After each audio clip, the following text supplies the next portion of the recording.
Welcome to the 8 Billion Project, where we're on a mission to make an impact by discovering and sharing the purpose of every person on this planet. I'm your host, Liza, Florida. Enjoy today's episode. Hi, everyone. Welcome to the 8 Billion Podcast. I am your host, Liza, Florida. And today in studio here in Irvine, I have a special guest, Bobby Dysart.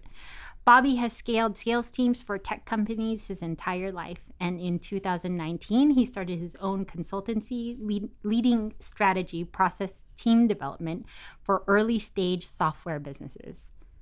In 2 years, he has helped over a dozen companies and continues to partner with several today. While navigating the isolation of 2020, he rediscovered his passion for writing and self-development. He wrote a book called The 5 Buckets, due out this year. It details a framework for living with intention. He created the framework to keep him sane and thriving during the year of COVID. And while he continues to help sales teams through his consulting work, his focus has shifted to helping himself and others live with intention. He shares resources, inspiration, and stories in his weekly email called Student of Intention. Welcome to the 8 Billion Podcast, Bobby. Thank you for being here today. Oh, it's awesome. Thank you. Thank you for having me. It's so nice to actually be in studio. I've done most of my podcast interviews on Zoom. So hopefully this says something about potentially maybe the world opening up. We could do more interviews in person now. Absolutely. I love this place. I love Chris and what they're doing at Salescast. So any chance I get to come in here, the place I call the Creative Palace. The Creative Palace. That's a perfect name for it, actually. The better. And yes, getting to see you in person, because we met virtually as well. Yes. On a Zoom, as many have done over the last year. Yeah, absolutely. It's great to meet face to face. Awesome. Yes. And we did. We had such a great Zoom conversation. And, you know, it's interesting that, I usually ask, what are your plans for this year? And it's crazy to think that we just finished the first quarter of 2021. So it's still, time just seems to go light speed. Everybody keeps saying that. For me, I feel like, I don't know if it's just because of this idea of studying intention, this sort of concept that's been just owning my mind for the last 4 or 5 months, but everything's going really slow for me. Is it? Yeah, March has been a very, very long month. I think I had that realization again too when I was looking back at my newsletters. Yeah. I feel like I've been writing newsletters forever now, and I feel like I've been podcasting forever, but I think I counted, I have 18 done. So I've been doing it for 18 weeks straight. And then it was like, every single one felt like a lift, like a big lift, and something I'd, put a lot of work and energy into. Yeah. And then I was also just very humbled to think of like, man, if I do this for a year, that's 52. So I'm not even close. I'm not even halfway.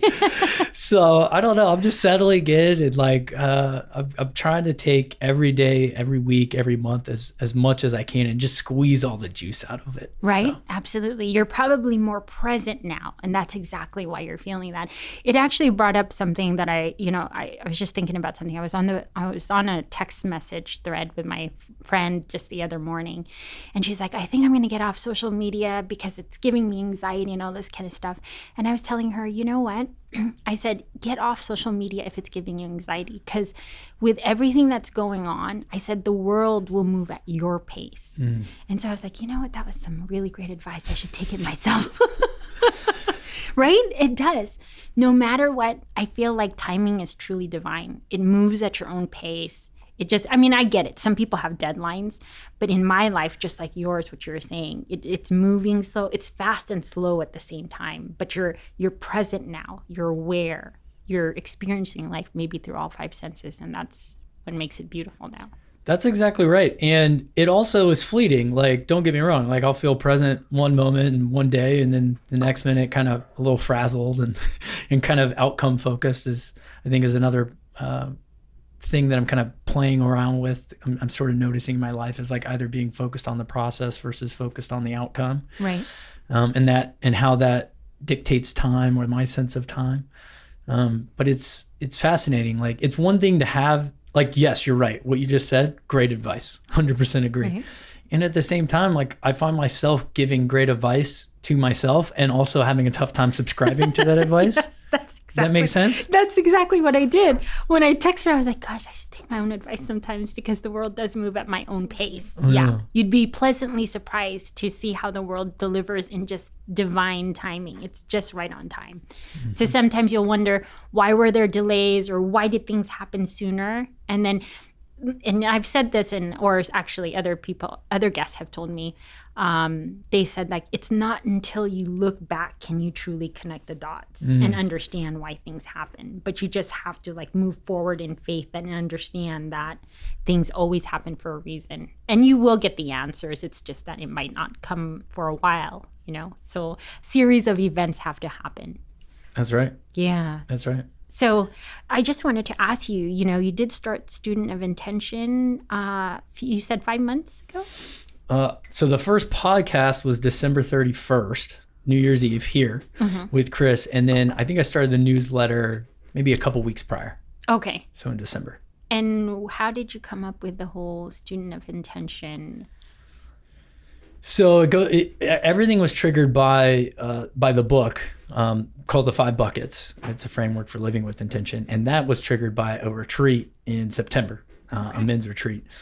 And I guess the whole thing started during a meditation ceremony where I sort of just had this idea kind of come into my brain. And I guess that was triggered by this song the leader was singing about. I think the words he kept saying over and over were pray for guidance.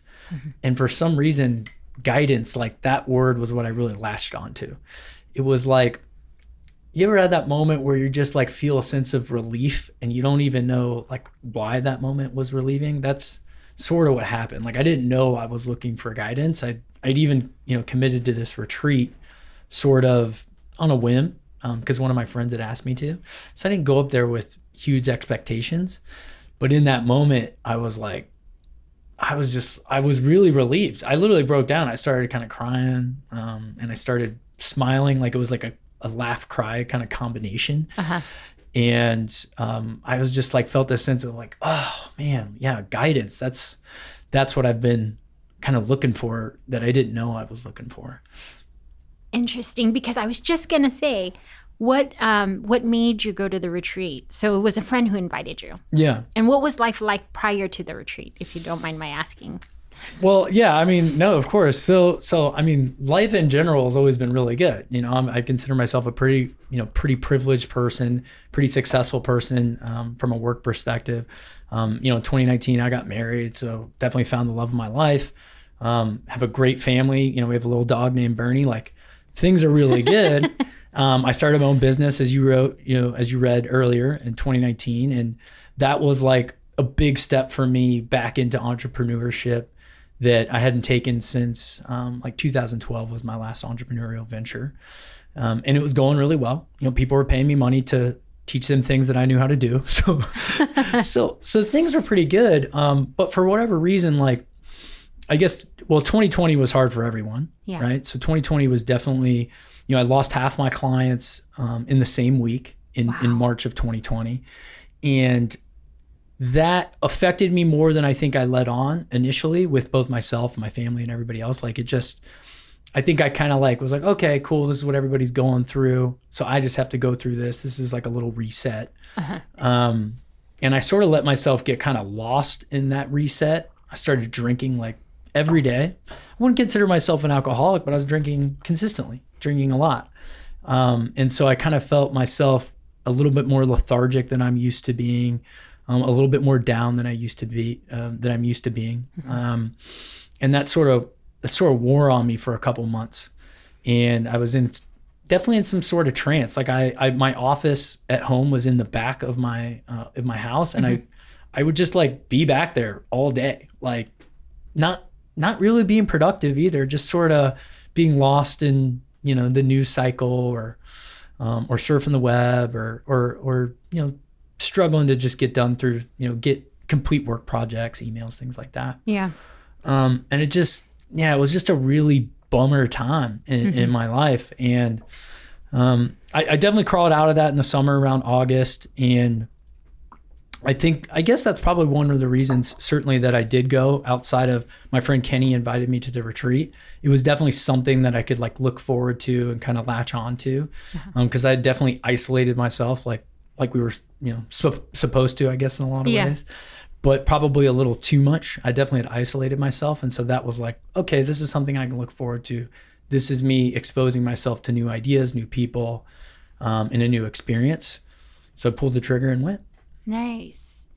And would you be able to, like, I know you probably can't say like a lot, but what did the men's retreat entail?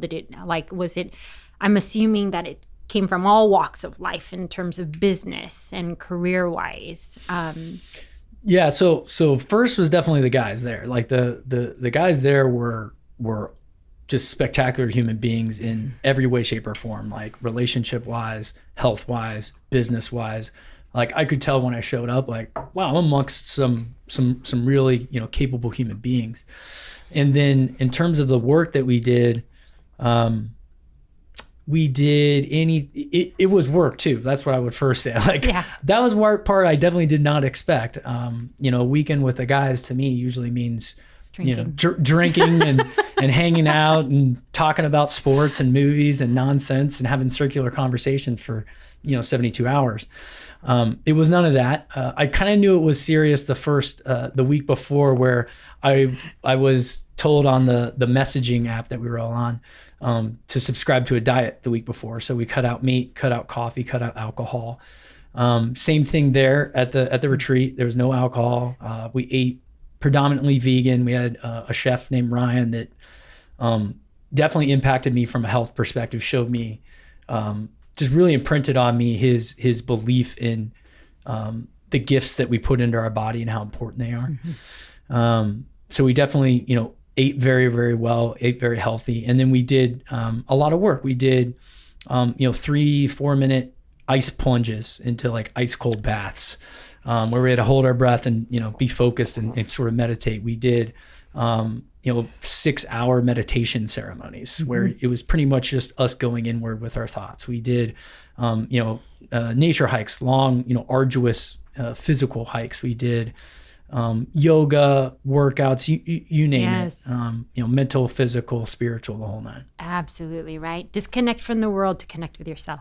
You got it. Yeah. And the reason that I ask is because I'm a huge proponent of personal development. So I've done lots of different programs through, personal development organizations, and it's very similar. And some, and then they, sometimes you have more advanced programs, and then you have a women's retreat and a men's retreat.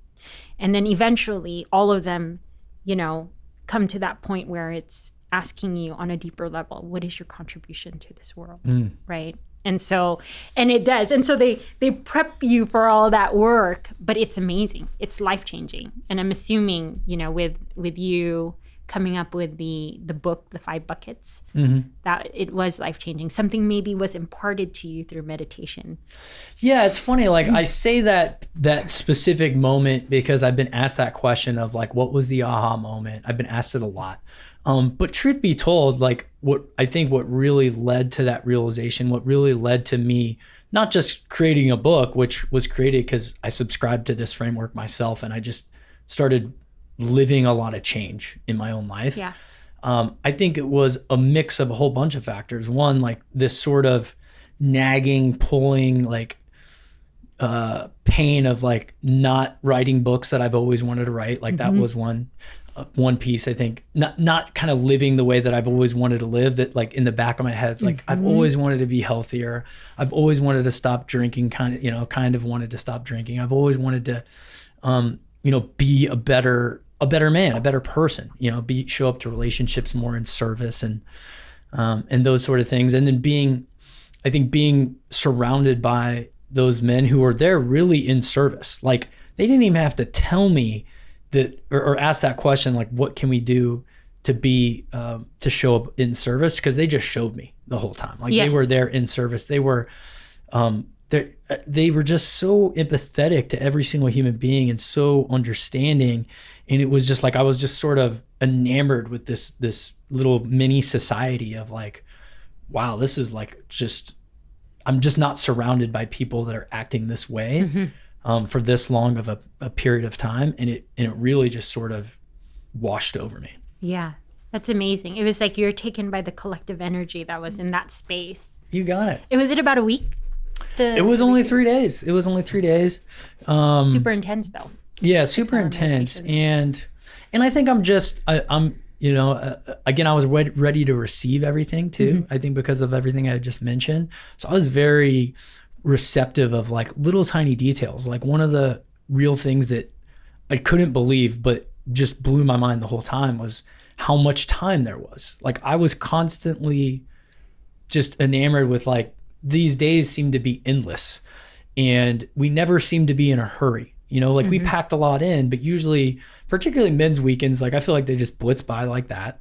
And you're sort of rushing from one little event to the next. Yeah. I think that's how most of my weekends have always been. This one, it's crazy. We had these 6-hour meditation ceremonies and we would fit in these ice baths and we would start every ceremony with going around to 20 different men sharing about their experience, right? Like that's a lot of time. If you think about 20 people, just getting around a room of 20 people, sharing audibly any sort of experience that just immediately strikes this like, okay, that's going to take a lot of time, but nothing seemed to take up much time. And that was again, I think that was another part of this like idea of living with intention that I've just been craving to study and implement in my own life, was because like, that was so key to me. I was like, I've never felt less in a hurry. I've never felt a more perfect pace. So little things like that were really special. Yeah. And everything is always just like everything is a journey. Because I was just going to say, like,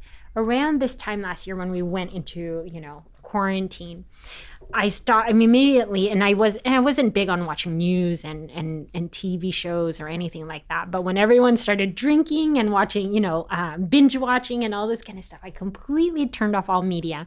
I went into deep meditations. I did, I watched sunsets, and I knew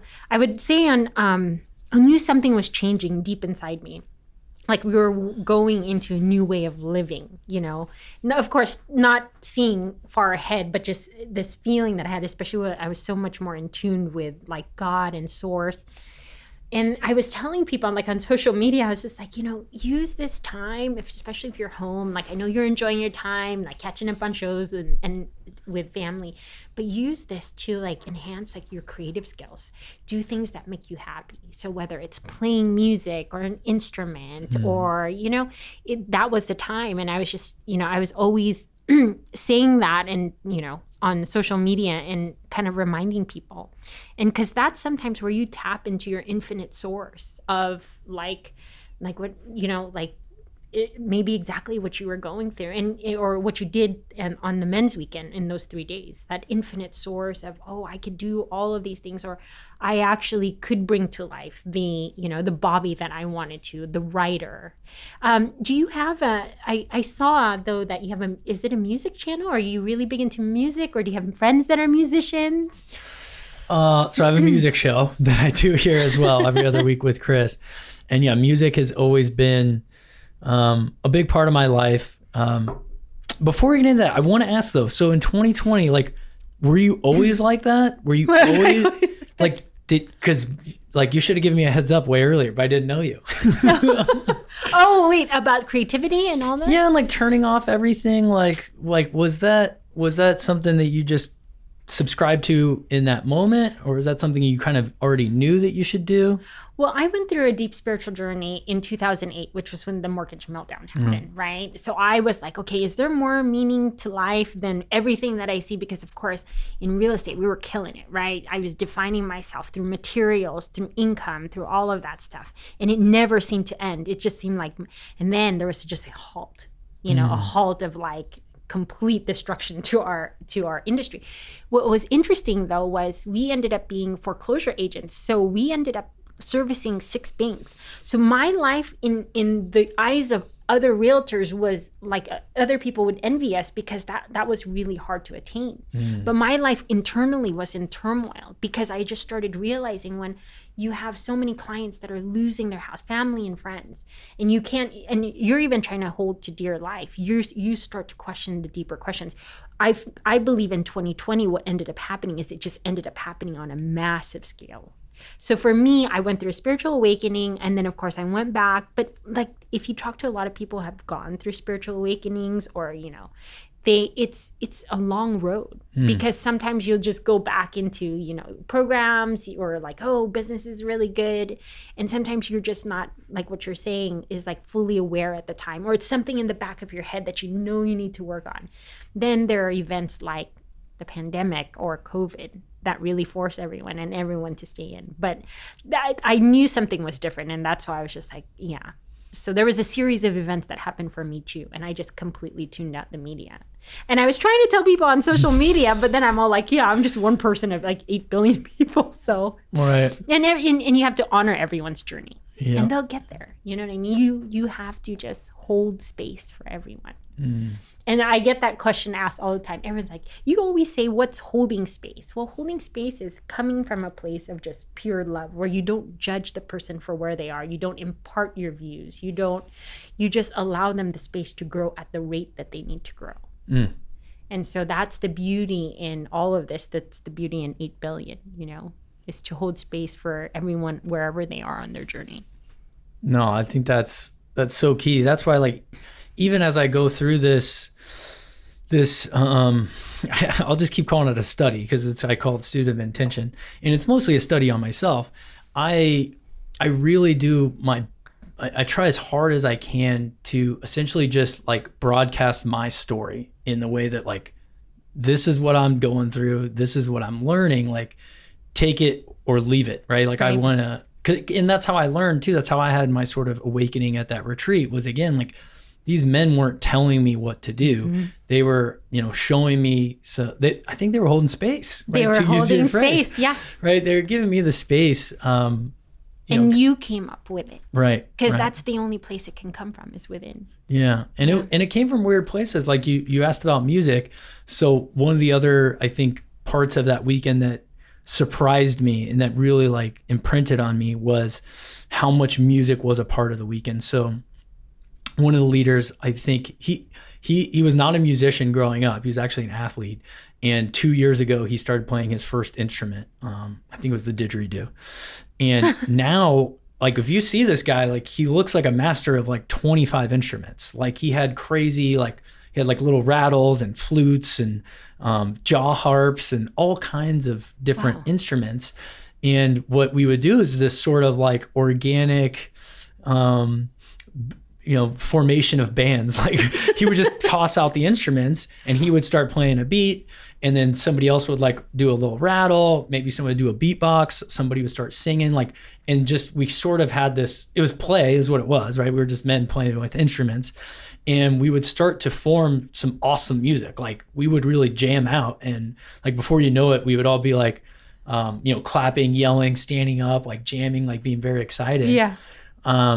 And that for me kind of unlocked this idea of like, wow, like connecting play to creativity and connecting that to sort of finding your voice or finding what you can create, finding the power of sort of this, of starting, right? And manifesting things. Yeah. So that was another thing that I think came out of that. And that, that certainly was one of the reasons I went and opened the music show, was just, again, leaning into this idea. I have this mantra for both the book and Student of Intention that I say, don't wait, start small, learn as you go. Yeah.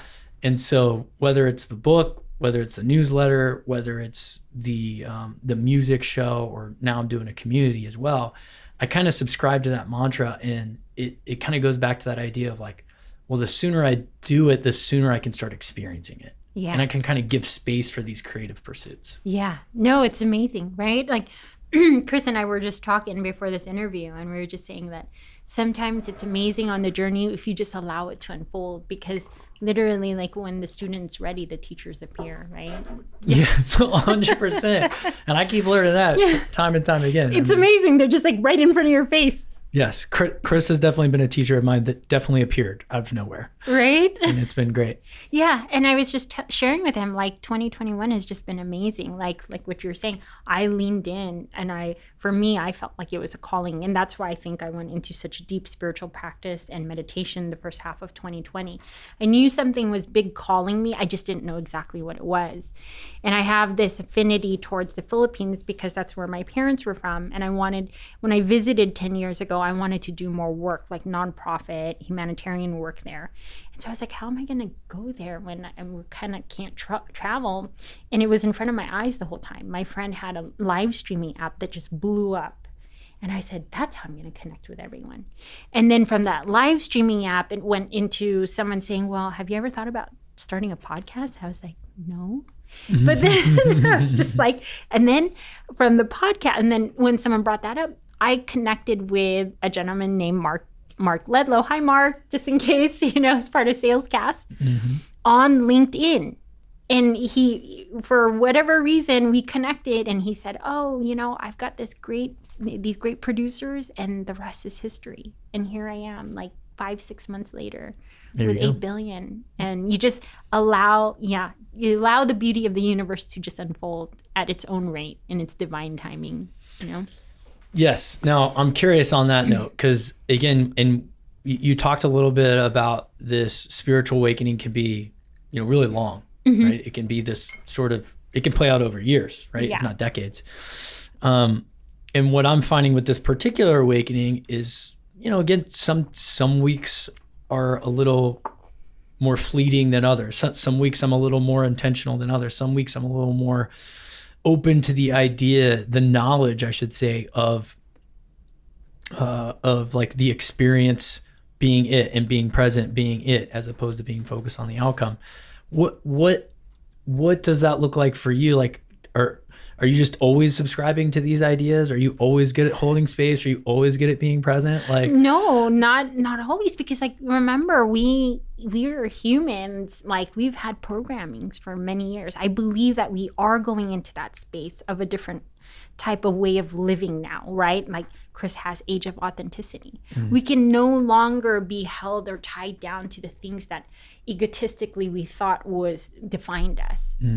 And so when you get down to the core of it, you'll really realize and, tap into your true source and your higher self. And so there are times that I have programs that'll take me back to feeling like either insecure or I can't do it, or I'm going to start worrying because business is not there. And yet those are the lower dense emotions that sometimes rule us. So, it's really nice to just understand that when you aren't feeling, that great, or like what you're saying is you're not completely subscribed in, and there's certain things to just be, give yourself some grace through that period. And maybe that might be something that you want to think or meditate on or reflect on, because there might be some deeper truths in there that you have to work on. And it's everything, all the way to the very end of our last breath is going to be the journey.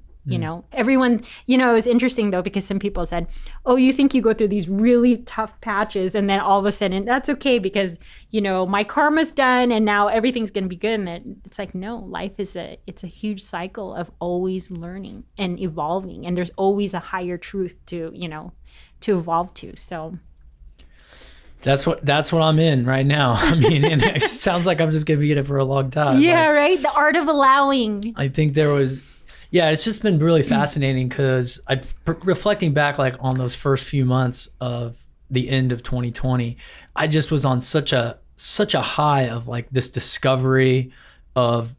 rediscovery of my ability to write, this kind of new discovery of this idea of living with intention and this framework, and these new, I think these new health practices and anchors that I was really like, I was seeing a lot of results, right? Like I'd stopped drinking, I was losing weight, I was back into running. Like things were just so novel, I think, in that moment. And so I just didn't even have time to like worry, or for whatever reason, I just wasn't worried. Yeah. Like I had no fear at all. And then now it's like, I think there's definitely weeks where I'm like, oh my gosh, there's no way I'm gonna ever be able to write more newsletters, right? Like, or the closer the book gets to publishing, I'm like, like just looking at the design, it's like I already wrote the whole thing. Like I already got a publisher. I did all these hard things, but like I got a design back for the cover the other day, and she had 2 concepts, and I was just like, I literally put it away for 4 days because I was like, I can't make a decision. Right. I can't make a decision. Like, and there was just this insecurity of making the wrong decision that I also just couldn't believe that I had. Like, I was just blown away that was like breaking me down. Yeah. I'm like, what the heck, dude? Like, who are you? Why is this breaking you down, bro? Like, you already did all the hard 4 stuff. days. Come on. It's 2 covers. Just go like pick out a cover, man. And that's just one example, but I'm seeing it kind of with my, so I'm doing a community as well around student of intention. And I'm in a hurry to figure out like, well, what does iteration B look like, right? Like, what's that next level? And I just get sort of tense about that. And I don't know. It's interesting. It's definitely an ebb and flow. It is. Yeah. It is, absolutely. Because that's it, like for me too, like merging my real estate and then 8 billion, and it's not real estate based, which people might, So that's what I was just going to say, especially when I met you and your journey, you have a huge business background. And then I'm pretty sure that lots of family and friends are like, what happened with this shift? I mean, it's an amazing shift, but it's completely, I'm pretty sure for a lot of people, it's 180 for them to see you. Oh, there's people that hit me up on LinkedIn that I haven't worked with in 5 or 6 years. And just from the content that I've put out there, they are just like, I don't know who you are. Like, you're a different human being. What's this about? Yeah, I mean, and most people, when I shared that I was going to do a podcast, most people thought it was on. And people were excited about the sales leadership podcast that they had envisioned for me, right? Like, everybody definitely, newsletter, same thing. They're like, oh, cool, you're going to like talk about software sales? Like, no, actually, it's about living with intention. They're like, what? This doesn't make any sense. Yeah. So yeah, it's definitely been obviously a shift for myself, but definitely a shift for those that know me and those that are acquaintances or long distance, relatives. It's been interesting. The cool thing is most people have been really supportive.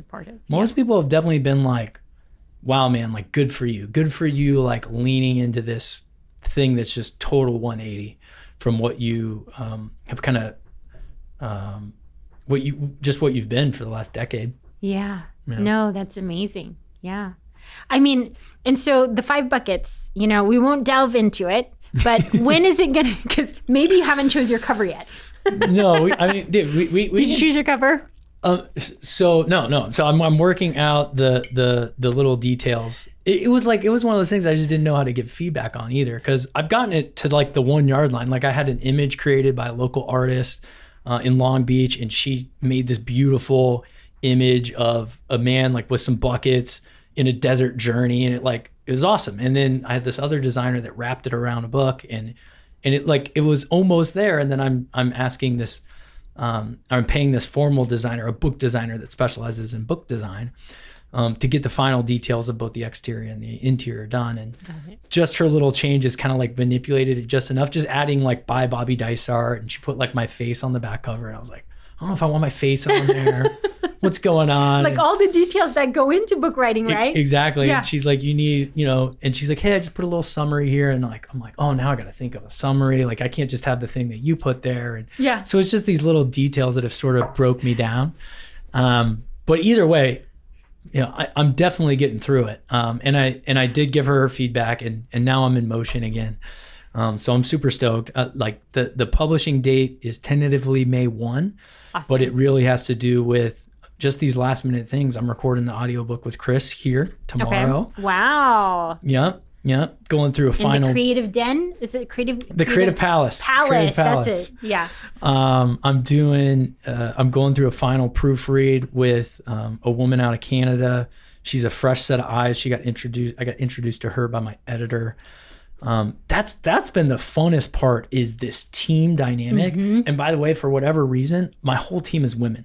Is it? My editor was women, awesome. My proofreader's women, my 2 designers are women, and which for some reason that's been really important to me too, is to like toe this line of both genders, right? Of like not having just everybody definitely thought like men's retreat, okay, Bobby's going to go do this thing like for men, and people are asking about my target audience and everything like that. And I don't know, for some reason the female energy is pulling me in. Yeah. And it's been great because I think it really comes out in the book, and it will really come out as a final product.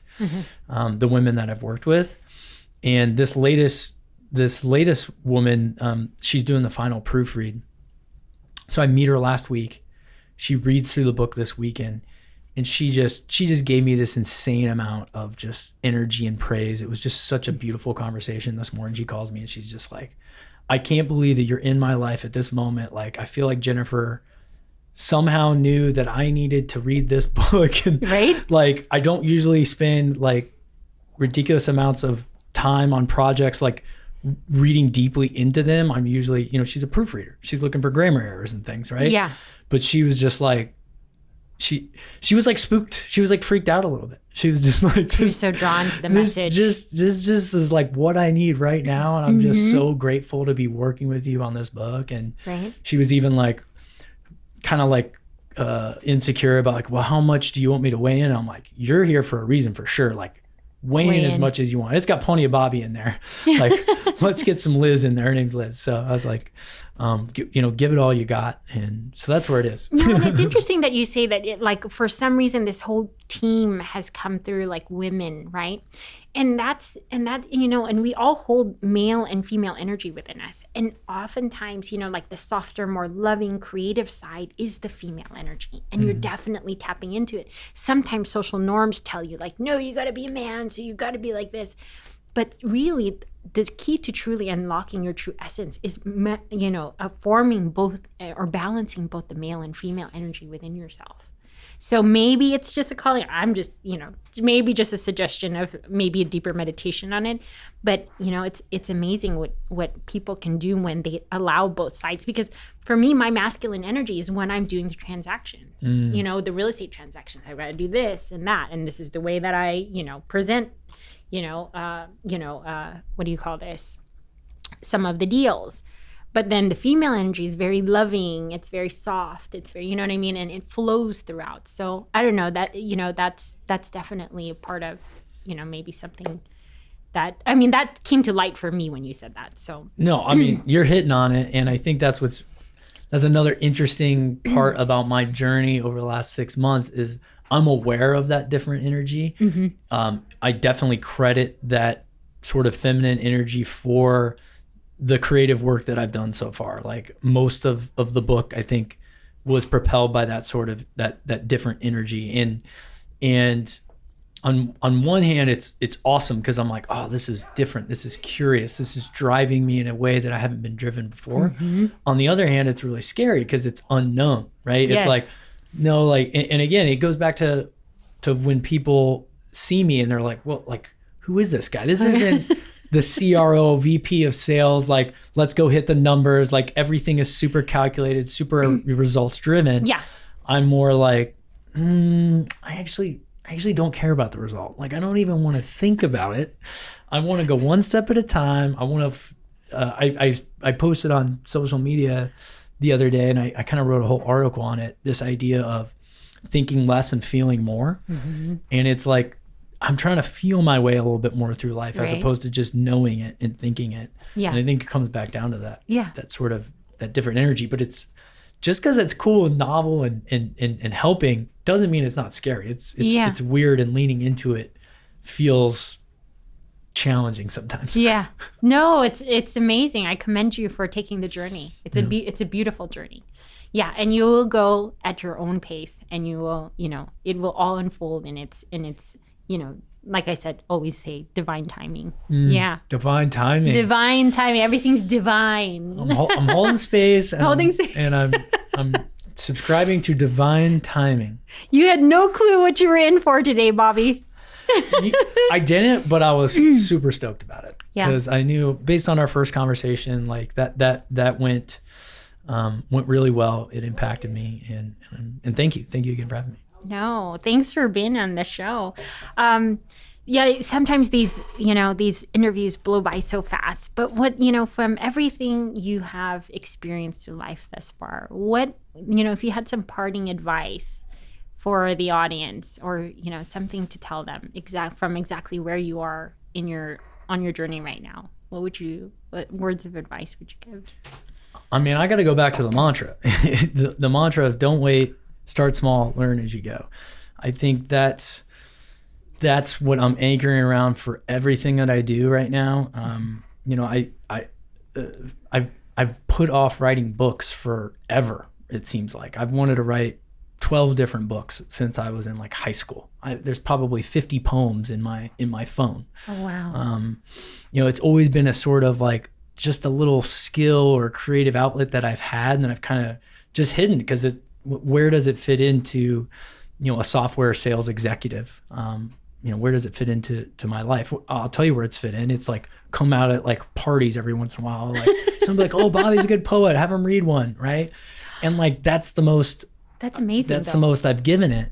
And it was because this idea of like writing a book I've always let my perception of writing a book dominate my inability to write a book, right? Like, I just think about it as just this giant, scary thing. And I think most people have those things, right? Maybe it's a business that they want to start. Maybe it's a relationship that they want to spin up or improve, right? Maybe it's a health practice, right? We all sort of have these we operate with this perception that we use to make decisions, as opposed to, if I want to write a book, maybe I just write a page. Just write one page and see what that's like. And then I have a little bit of experience to make that decision off of. And maybe it gives me just the momentum I need. If I want to, get healthier, instead of thinking about, when somebody wants to start running or exercising, what do they say? They say, I want to start working out 3-4 days a week. They don't just go for a run just to go for a run. They don't just go to the gym that one day to experience it and then make a decision. It's always it's got to be this big, massive change. Yes. And that keeps us stagnant. That keeps us, in inertia in the status quo. So the thing that I've learned is just lean into the smallest little moment that I can experience. If I get a nudge of something I want to do, don't wait, start small, learn as I go. Amazing advice. Oh my gosh. And like I said, sometimes these podcast interviews are so amazing. Like I never want them to end because these conversations can go on forever. But I know we're all living busy lives, or, or present lives, I should say, right? And we've got some sunsets to go watch and amazing things to do. But I just want to say thank you, sincerely, for sharing your story here on 8 Billion. And I hope like your words of advice and your story continues to encourage and inspire others to do the same. So you're more than welcome to always come back on the podcast. We'd love to hear how the five buckets. 5 buckets. 5 buckets do. And of course, stay tuned for, any updates. How would people get a hold of you if they were looking to get a hold of you? So the best thing to do is go subscribe to the weekly newsletter. It's free. www.studentofintention.com. But you can also hit me on Instagram at Dysart. LinkedIn, I'm really active on. It's just Bobby Dysart is my profile. But yeah, subscribe to the newsletter and you'll get all the updates there. Well, amazing. Again, thank you genuinely from the bottom of my heart for sharing your story. And, I wish you the best of what life has to offer now and always. Thank you for the divine timing and holding space. I definitely see you as another partner in my own journey. So awesome. Thank you. No, thank you. I'd love that. Thank you for listening to today's episode. If it's moved you in any way, please review and share your thoughts, or text me your thoughts at 949-247-2800.